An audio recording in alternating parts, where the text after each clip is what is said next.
Part 8 on the existence and attributes of God by Stephen Charnock. On God being a spirit.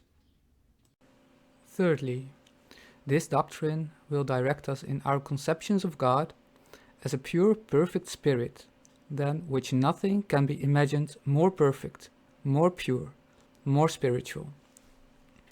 First, we cannot have an adequate or suitable conception of God. He dwells in inaccessible light, inaccessible to the acuteness of our fancy, as well as the weakness of our sense.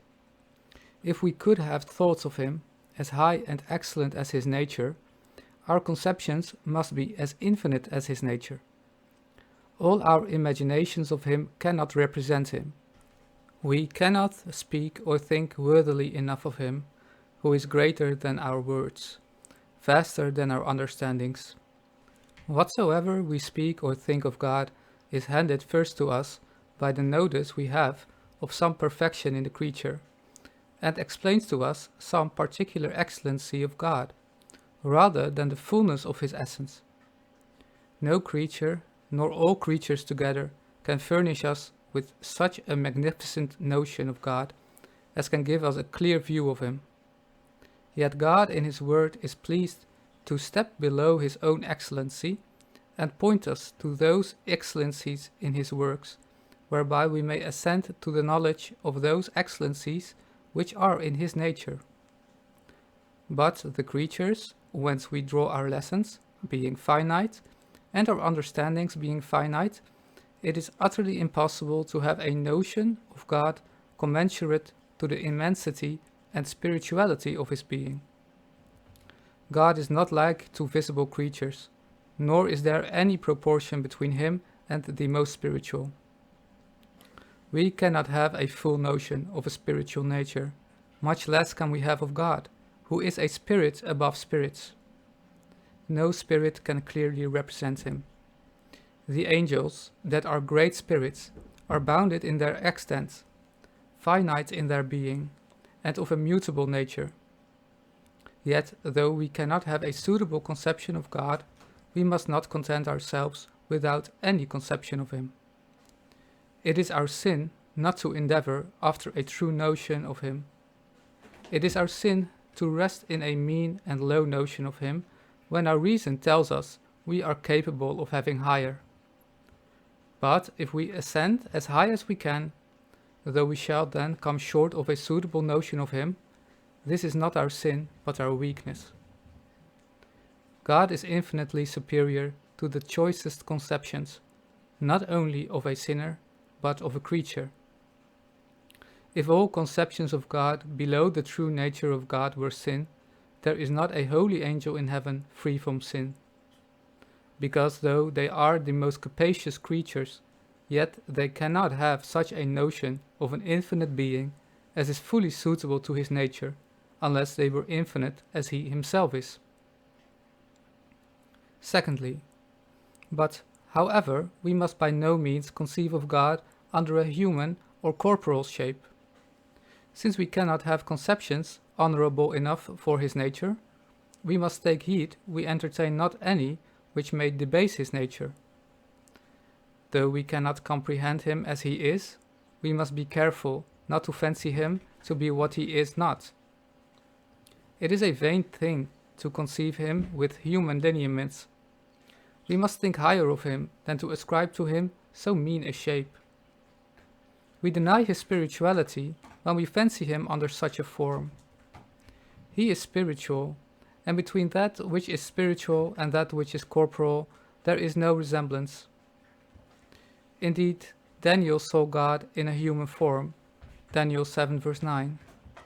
The Ancient of Days did sit, whose garment was white as snow, and the hairs of his head like pure wool. He is described as coming to judgment. It is not meant of Christ probably, because Christ, verse 13, is called the Son of Man, coming near to the Ancient of Days. This is not the proper shape of God, for no man hath seen his shape. It was a vision wherein such representations were made as were accommodated to the inward sense of Daniel. Daniel saw him in a rapture or ecstasy, wherein outward senses are of no use. God is described not as he is in himself, of a human form, but in regard of his fitness to judge. White notes the purity and simplicity of the divine nature. Ancient of Days in regard of his eternity. White hair in regard of his prudence and wisdom, which is more eminent in age than youth, and more fit to discern causes and to distinguish between right and wrong. Visions are riddles, and must not be understood in a literal sense. We are to watch against such determinate conceptions of God. Vain imaginations do easily infest us. Tinder will no sooner take fire than our natures kindle into wrong notions of the divine majesty. We are very apt to fashion a God like ourselves. We must therefore look upon such representations of God as accommodated to our weakness, and no more think them to be literal descriptions of God, as he is in himself, than we will think the image of the sun in the water to be the true sun in the heavens. We may indeed conceive of Christ as man, who had in heaven the vestment of our nature, and is Deus figuratus, though we cannot conceive the Godhead under a human shape. First, to have such a fancy is to disparage and wrong God. A corporal fancy of God is as ridiculous in itself and as injurious to God as a wooden statue. The caprices of our imagination are often more mysterious than the images which are the works of art. It is as irreligious to measure God's essence by our line, his perfections by our imperfections, as to measure his thoughts and actings by the weakness and unworthiness of our own. This is to limit an infinite essence and pull him down to our scanty measures, and render that which is unconceivably above us equal with us. It is impossible we can conceive God after the manner of a body, but we must bring him down to the proportion of a body, which is to diminish his glory, and stoop him below the dignity of his nature. God is a pure spirit. He hath nothing of the nature and tincture of a body. Whosoever therefore conceives of him as having a bodily form, though he fancied the most beautiful and comely body, instead of owning his dignity, detracts from the supereminent excellency of his nature and blessedness. When men fancy God like themselves in their corporal nature, they will soon make a progress and ascribe to him their corrupt nature. And while they clothe him with their bodies, invest him also in the infirmities of them. God is a jealous God, very sensible of any disgrace, and will be as much incensed against an inward idolatry as an outward. That command which forbade corporal images would not indulge carnal imaginations. Since the nature of God is as much wronged by unworthy images erected in the fancy as by statues carved out of stone or metals, one as well as the other is a deserting of our true spouse and committing adultery, one with a material image and the other with a carnal notion of God. Since God humbles himself to our apprehensions, we should not debase him in thinking him to be that in his nature which he makes only a resemblance of himself to us. Secondly, to have such fancies of God will obstruct and pollute our worship of him. How is it possible to give him a right worship of whom we have so debasing a notion? We shall never think a corporal deity worthy of a dedication of our spirits. The hating instruction and casting God's word behind the back is charged upon the imagination they had that God was such a one as themselves. Psalm 100 verse 17 and 21. Many of the wiser heathens did not judge their statues to be their gods, or their gods to be like their statues, but suited them to their politic designs, and judged them a good invention to keep people within the bounds of obedience and devotion, by such visible figures of them, which might imprint a reverence and fear of those gods upon them. But these are false measures. A despised and undervalued God is not an object of petition or affection. Who would address seriously to a God he has low apprehensions of? The more raised thoughts we have of him, the wider sense we shall have of ourselves. They would make us humble and self-abhorrent in our supplications to him. Job 42, verse 6. Wherefore I abhor myself. Thirdly, though we must not conceive of God as of a human or corporal shape, yet we cannot think of God without some reflection upon our own being. We cannot conceive him to be an intelligent being, but we must make some comparison between him and our own understanding nature to come to a knowledge of him. Since we are enclosed in bodies, we apprehend nothing but what comes in by our sense, and what we in some sort measure by sensible objects. And in the consideration of those things which we desire to abstract from sense, we are fain to make a use of the assistance of sense and visible things. And therefore, when we frame the highest notion, there will be some similitude of some corporal thing in our fancy. And though we would spiritualize our thoughts and aim at a more abstracted and raised understanding, yet there will be some dregs of matter sticking to our conceptions. Yet we still judge by argument and reasoning what the thing is we think of under those material images. A corporal image will follow us, as the shadow doth the body. While we are in the body and surrounded with fleshly matter, we cannot think of things without some help from corporal representations. Something of sense will interpose itself in our purest conceptions of spiritual things. For the faculties which serve for contemplation are either corporal, as the sense and fancy, or so allied to them that nothing passes into them but by the organs of the body, so that there is a natural inclination to figure nothing but under a corporal notion, till, by an attentive application of the mind and reason to the object thought upon, we separate that which is bodily from that which is spiritual, and by degrees ascend to that true notion of that what we think upon, and we would have a due conception of in our mind. Therefore God tempers the declaration of himself to our weakness and the condition of our natures. He condescends to our littleness and narrowness when he declares himself by the similitude of bodily members.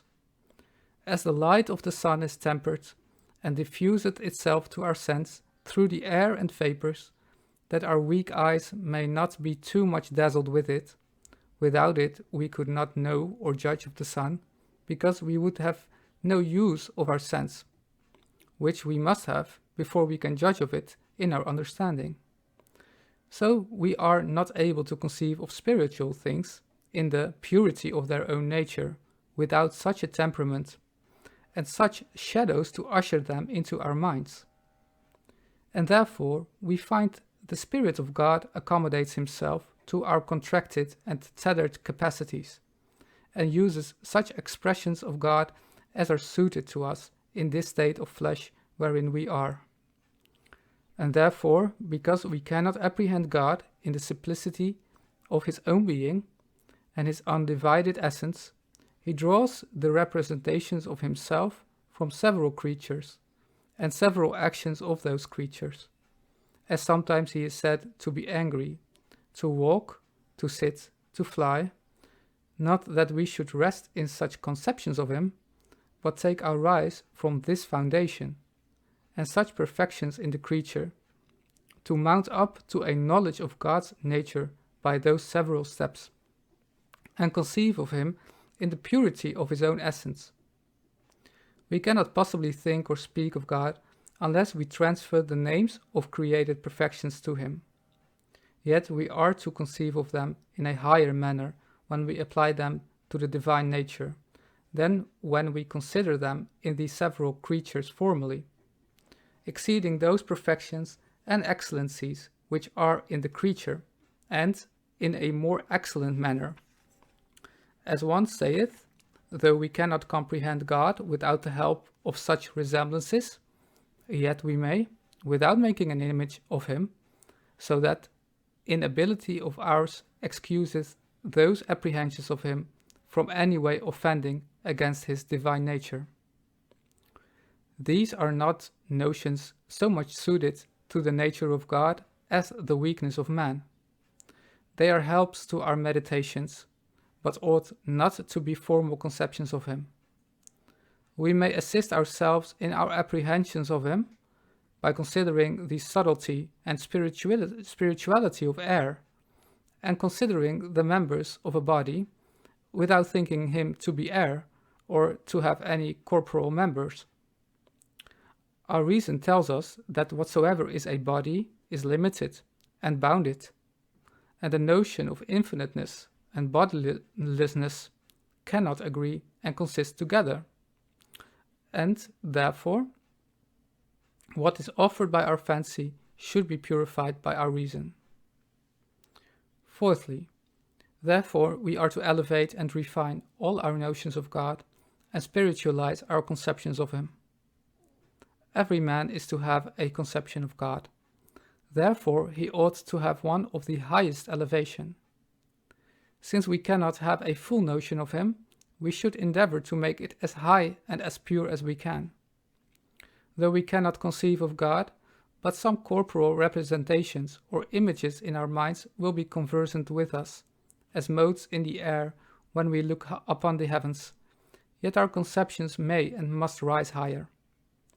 As when we see the draught of the heavens and earth in a globe, or a kingdom in a map, it helps our conceptions, but doth not terminate them. We conceive them to be of a vast extent, far beyond that short description of them. So we should endeavor to refine every representation of God to rise higher and higher, and have our apprehensions still more purified, separating the perfect from the imperfect, casting away the one and greatening the other.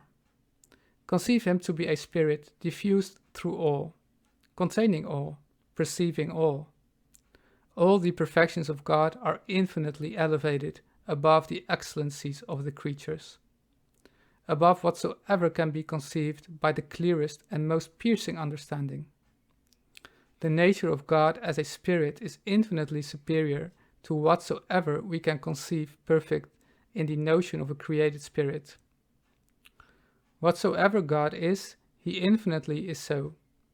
He is infinite wisdom, infinite goodness, infinite knowledge, infinite power, infinite spirit, infinitely distant from the weakness of creatures, infinitely mounted above the excellencies of creatures, as easy to be known that he is as impossible to be comprehended what he is.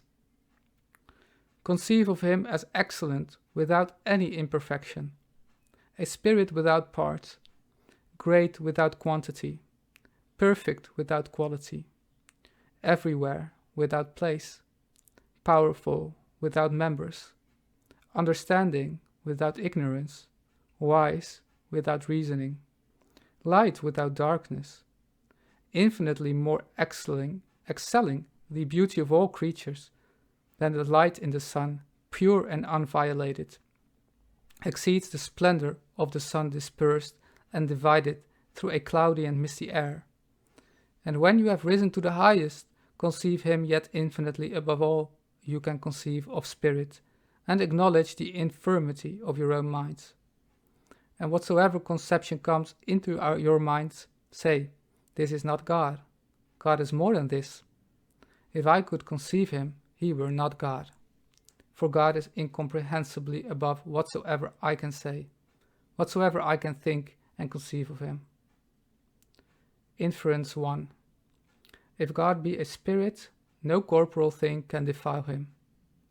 Some bring an argument against the omnipresence of God, that it is a disparagement to the divine essence to be everywhere, in nasty cottages as well as beautiful palaces and garnished temples.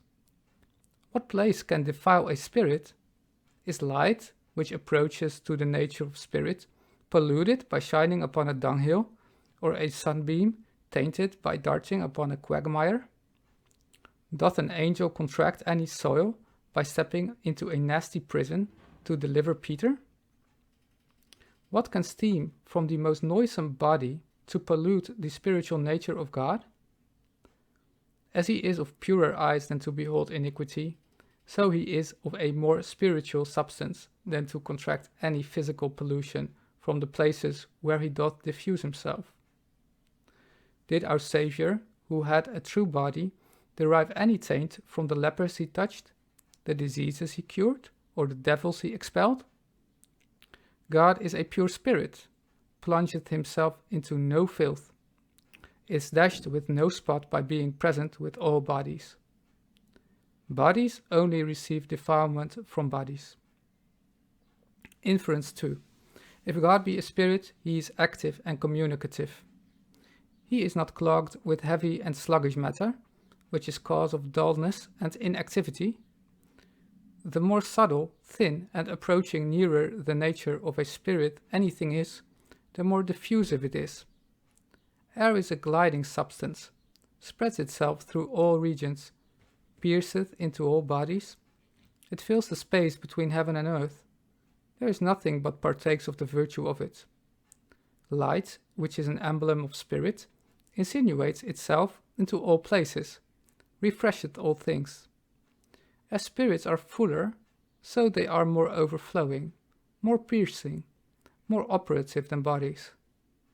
The Egyptian horses were weak things, because they were flesh and not spirit. The soul, being a spirit, conveys more to the body than the body can to it. What cannot so great a spirit do for us? What cannot so great a spirit work in us? God, being a spirit above all spirits, can pierce into the center of all spirits, make his way into the most secret recesses, stamp what he pleases. It is no more to him to turn our spirits than to make a wilderness become waters, and speak a chaos into a beautiful frame of heaven and earth. He can act our souls with infinite more ease than our souls can act our bodies. He can fix in us what motions, frames, inclinations he pleases. He can come and settle in our hearts with all his treasures. It is an encouragement to confide in him when we petition him for spiritual blessings, as he is a spirit. He is possessed with spiritual blessings. A spirit delights to bestow things suitable to its nature, as bodies do to communicate what is agreeable to theirs. As he is a father of spirits, we may go to him for the welfare of our spirits. He, being a spirit, is as able to repair our spirits as he was to create them. As he is a spirit, he is indefatigable in acting. The members of the body tire and flag, but who ever heard of a soul wearied with being active? Who ever heard of a weary angel? In the purest simplicity there is the greatest power, the most efficacious goodness, the most reaching justice to affect the spirit that can insinuate itself everywhere to punish wickedness without weariness, as well as to comfort goodness. God is active because he is spirit. And if we be like to God, the more spiritual we are, the more active we shall be. Inference 3. God, being a spirit, is immortal. His being immortal and being invisible are joined together. Spirits are in their nature incorruptible. They can only perish by that hand that framed them. Every compounded thing is subject to mutation. But God, being a pure and simple spirit, is without corruption, without any shadow of change. Where there is composition, there is some kind of repugnancy of one part against the other. And where there is repugnancy, there is a capability of dissolution. God, in regard of his infinite spirituality, hath nothing in his own nature contrary to it, can have nothing in himself which is not himself. The world perishes, friends change and are dissolved, bodies molder because they are mutable. God is a spirit in the highest excellency and glory of spirits. Nothing is beyond him, nothing above him, no contrariety within him. This is our comfort, if we devote ourselves to him. This God is our God. This Spirit is our Spirit. This is our all, our immutable, our incorruptible support, a Spirit that cannot die and leave us. Inference 4. If God be a Spirit, we see how we can only converse with him by our spirits. Bodies and spirits are not suitable to one another.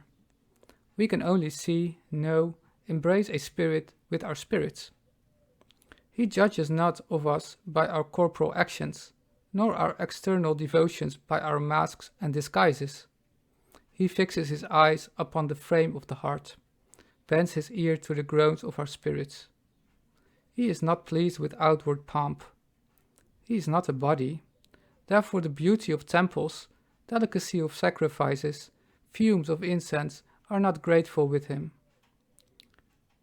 By those or any external actions we have no communion with him.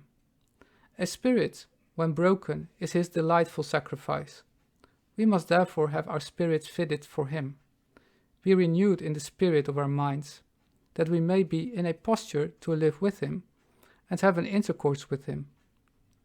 We can never be united to God but in our spirits. Bodies unite with bodies, spirits with spirits. The more spiritual anything is, the more closely doth it unite. Air hath the closest union. Nothing meets together sooner than that, when the parts are divided by the interposition of a body. Inference 5. If God be a spirit, he can only be the true satisfaction of our spirits. Spirit can only be filled with spirit. Content flows from likeness and suitableness. As we have a resemblance to God in regard of the spiritual nature of our soul, so we can have no satisfaction but in him. Spirit can no more really be satisfied with that which is corporal than a beast can delight in the company of an angel. Corporal things can no more fill a hungry spirit than pure spirit can feed an hungry body. God, the highest spirit, can only reach out a full content to our spirits. Man is Lord of the creation. Nothing below him can be fit for his converse. Nothing above him offers itself to his converse but God. We have no correspondence with angels. The influence they have upon us, the protection they afford us, is secret and undiscerned.